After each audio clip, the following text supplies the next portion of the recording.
Tata safari के facelift को launch कर दिया गया है और इस गाड़ी का डायरेक्ट राइवल है XUV 700। तो आज की इस वीडियो में हम इन दोनों कार्स का कंपैरिजन करेंगे और करके देखेंगे कि आज के टाइम पर इन दोनों कार में से कौन सी गाड़ी खरीदना बेहतर है। चलिए सबसे पहले बात करते हैं इन दोनों गाड़ियों के डायमेंशन के बारे में। तो सफारी की जो लेंथ है 4668 mm है, जो कि 27 mm कम है XUV 700 से।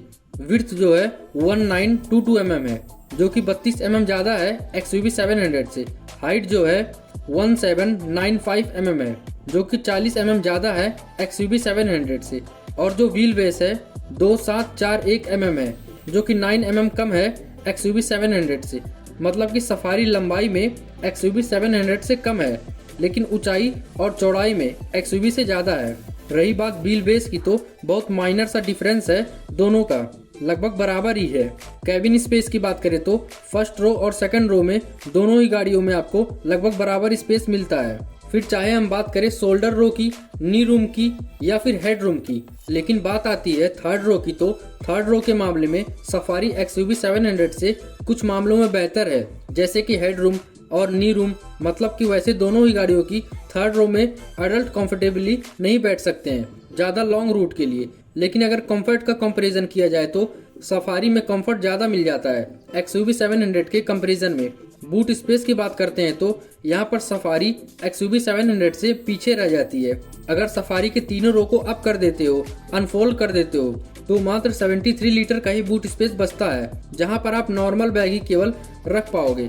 मतलब कि अगर आपको थोड़ा बहुत सामान रखना है तो आपको थर्ड रो के एक ना एक सीट को अनफोल्ड करना पड़ेगा। अगर आप थर्ड रो के दोनों सीट को फोल्ड कर देते हो तो जाकर 420 लीटर का बूट स्पेस निकल कर आता है। वहीं अगर हम बात करें XUV 700 की, तो उसकी तीनों रो के सीट को अप होने के बाद 220 लीटर का ही बूट स्पेस मिलता है। अगर आप थर्ड रो के दोनों ही सीट को अनफोल्ड कर देते हो तो आपको काफी लंबी चौड़ी बूट स्पेस मिल जाती है।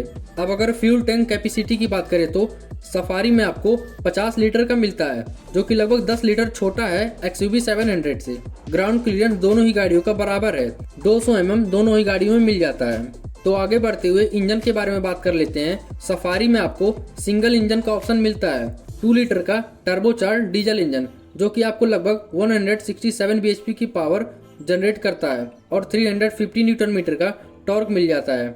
मैनुअल और ऑटोमेटिक ट्रांसमिशन दोनों ही इस गाड़ी के अंदर आपको मिल जाता है। वहीं अगर हम बात करते हैं XUV 700 की, तो उसमें आपको डीजल इंजन एक ही मिलता है, लेकिन उसको दो अलग अलग तरीके से ट्यून अप किया गया है।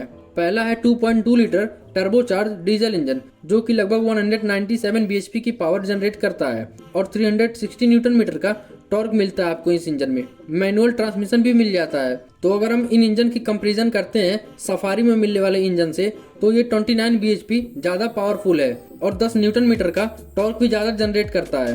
तो चलिए अब सेफ्टी के बारे में बात कर लेते हैं। तो इन दोनों ही गाड़ियों का ग्लोबल एनकैप में क्रैश टेस्ट हो चुका है, लेकिन अंतर बस इतना ही है कि जब ग्लोबल एनकैप पुराने तरीके से क्रैश टेस्ट करता था तब XUV 700 का हुआ था, और अब जब नए तरीके से करने लगा है तो सफारी का हुआ है। रही बात क्रैश टेस्ट रेटिंग की, तो एडल्ट ऑक्यूपेंट्स के लिए दोनों ही गाड़ियों में 5 स्टार मिलती है, लेकिन चाइल्ड ऑक्यूपेंट्स के लिए XUV 700 को 4 स्टार मिले हैं। मतलब कि क्रैश टेस्ट रेटिंग में सफारी बेहतर है। सिर्फ क्रैश टेस्ट रेटिंग में ही नहीं, सेफ्टी फीचर में भी काफ़ी अंतर है दोनों गाड़ियों में। डिटेल्स में मैं आपको बता ही देता हूँ। XUV 700 में आपको स्टैंडर्ड सेफ्टी फीचर के नाम पर ABS, dual airbag, electronic stability control, hill hold control, seat belt reminder, seat belt pretensioner with road limiter, ISOFIX child anchor point और 4 डिस्क ब्रेक जैसे सेफ्टी फीचर मिलते हैं। अगर आप XUV 700 का मिड वेरिएंट AX5 खरीदते हैं तो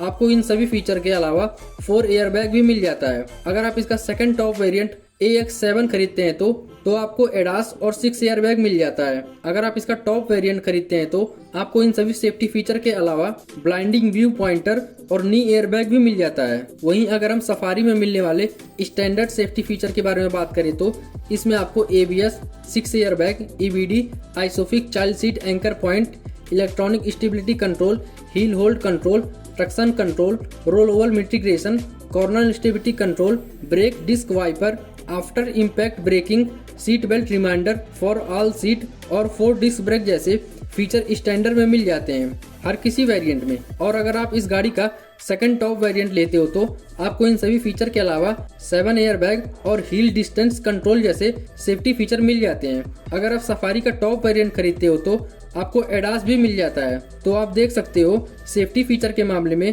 सफारी XUV 700 से काफ़ी आगे है। फिर हम चाहे बात करें स्टैंडर्ड सेफ्टी की या फिर मैक्सिमम सेफ्टी की, और अब बात कर लेते हैं कंफर्ट केबिन फीचर के बारे में। तो सबसे पहले मैं आपको बताऊंगा उन फीचर के बारे में जो कि XUV 700 में मिल जाते हैं लेकिन सफारी में नहीं मिल पाते हैं। तो पहला फीचर है smart door handle, micro hybrid technology, 3D audio system with 12 speaker. ये तीनों फीचर जो कि XUV 700 में हैं लेकिन सफारी में नहीं है। एक टाइम पे XUV 700 में कितने सारे पेट भर के फीचर दिखाया करते थे, लेकिन आज के टाइम पे आप देख सकते हो इसी की सेगमेंट की एक ऐसी गाड़ी लॉन्च हो चुकी है जिसके फीचर के नाम पर इसके पास सिर्फ 3 ज़्यादा हैं। और मैं अब आपको उन फीचर के बारे में बता देता हूं जो आपको सफारी में मिल जाते हैं लेकिन XUV 700 में नहीं मिल पाते हैं। कनेक्टेड LED DRL आगे और पीछे दोनों जगह, 45 वोल्ट का सपोर्ट करने वाला टाइप C चार्जर मिल जाता है सफारी में, जो लगभग इस सेगमेंट के किसी भी गाड़ी में नहीं दिया गया है। बूस्ट मोड मिल जाता है जिसकी मदद से आप सेकंड रो में बैठकर अपनी नी स्पेस को और भी ज़्यादा बढ़ा सकते हैं। और साथ ही मल्टीपल मोड दिए गए हैं, इको, सिटी और स्पोर्ट। XUV 700 में आपको मल्टीपल ड्राइविंग मोड मिल जाते हैं। सफारी के थर्ड रो में टाइप A और टाइप C पोर्ट मिल जाता है, तो यहाँ पर आप अपनी डायरेक्ट SUV को कनेक्ट कर सकते हो। XUV 700 के थर्ड रो में आपको 12 वोल्ट का पावर सॉकेट मिलता है जिसमें आपको पहले सॉकेट लगाना पड़ेगा, उसके बाद से USB कनेक्ट करना पड़ेगा, तो डायरेक्ट कनेक्टिविटी नहीं मिलती है। इसके अलावा पैडल शिफ्टर, एम्बियंट लाइटिंग जिसका आप कलर चेंज कर सकते हो, रियर विंडो सेंसीट, front parking sensor, gesture control, power tailgate. Infotainment system में आपको सफारी में 12 इंच का बड़ी टच स्क्रीन मिल जाती है, जबकि XUV 700 में आपको 10.25 इंच का मैक्सिमम ही मिल पाता है। Front and rear seat ventilated मिल जाता है सफारी में। जब आप इसका 6 सीटर वाला वेरिएंट खरीदते हो, मतलब कि कैप्टन सीट वाला, तो आपको auto dim ORVM, manual dim ORVM मिलता है। XUV 700 इतनी महंगी गाड़ी होने के बावजूद मैनुअल ORVM ही दिया गया है। तो यही थी वो सभी फीचर जो आपको सफारी में मिल जाती है लेकिन XUV 700 में नहीं मिल पाती है। बात करते हैं वारंटी ऑफर की, तो दोनों ही गाड़ियों में आपको वारंटी ऑफर मिलता है 3 साल तक का या फिर 1 लाख किलोमीटर तक का। प्राइस की बात करते हैं तो इस कंपैरिजन के आधार पर सफारी XUV 700 से 1.25 लाख रुपए महंगी है, लेकिन ये 2 लाख रुपए का प्राइस डिफरेंस वर्थ नजर आ रहा है, क्योंकि सेफ्टी फीचर के बारे में बात करें या फिर कंफर्ट फीचर के बारे में सफारी XUV 700 से काफी आगे है, इसलिए 1.25 लाख रुपए का प्राइस डिफरेंस वर्थ है। तो अब बात आती है इन दोनों गाड़ियों में से कौन सी गाड़ी को खरीदना चाहिए। तो सीधी सी बात है, अगर आप पेट्रोल SUV खरीदना चाहते हो या फिर ऑल व्हील ड्राइव खरीदना चाहते हो तो उस कंडीशन में आप XUV 700 को ही खरीद पाओगे। लेकिन किसी कंडीशन में आपको मैनुअल डीजल या फिर ऑटोमेटिक डीजल खरीदना हो तो उस कंडीशन में आपको सफारी को ही खरीदना पड़ेगा। कमेंट करके आप लोग भी बताइएगा आज के समय पर इन दोनों गाड़ियों में से कौन सी गाड़ी को खरीदना बेहतर ऑप्शन होगा। बाकी XUV 700 का जब फेसलिफ्ट लॉन्च होगा तब की तब देखा जाएगा। तो चलिए साथ बनाए रखिएगा इसी तरह के वीडियो देखने के लिए। अगर आप चैनल पर नए हैं तो चैनल को सब्सक्राइब एंड वीडियो को लाइक जरूर करिएगा। मिलते हैं इसके नेक्स्ट वीडियो में।